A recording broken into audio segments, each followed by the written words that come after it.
In today's video, I'm going to teach you how to remove an effect from a layer in Adobe After Effects. If you've ever applied an effect that didn't quite work out, cleaning it up is quick and precise. We'll walk through how to select the right layer, open the Effect Controls panel to see what's applied, and then remove the effect safely. I'll also point out a couple of tips to help you avoid deleting the wrong thing. Start by identifying the layer that actually has the effect on it. In your timeline, click on the specific layer you worked on earlier.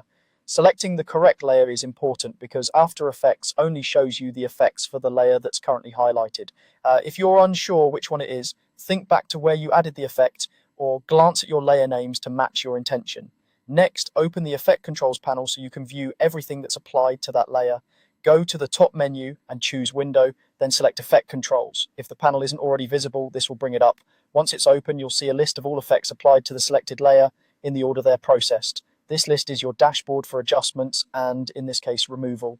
To delete an effect from the Effect Controls panel, click directly on the effect's name to highlight it. Make sure the effect itself is selected, not just one of its properties. Then press the Delete key on your keyboard. The effect will disappear from the list, along with any settings or keyframes associated with it on that layer. This is a clean removal, and it won't affect your original footage or the layer's other properties. There's also another way to remove an effect right from the timeline. Under the selected layer, expand the little arrow to reveal its properties, then open the effects drop-down. You'll see the same effect names listed there. Click to select the effect you want to remove and press delete. This method is handy if you spend most of your time working in the timeline and want to keep your focus there.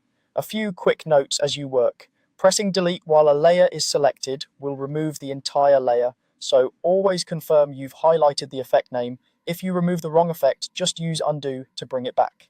Cleaning up unused effects can improve preview performance and keep your project organized. That's it. Simple, direct, and reliable. Now you can remove any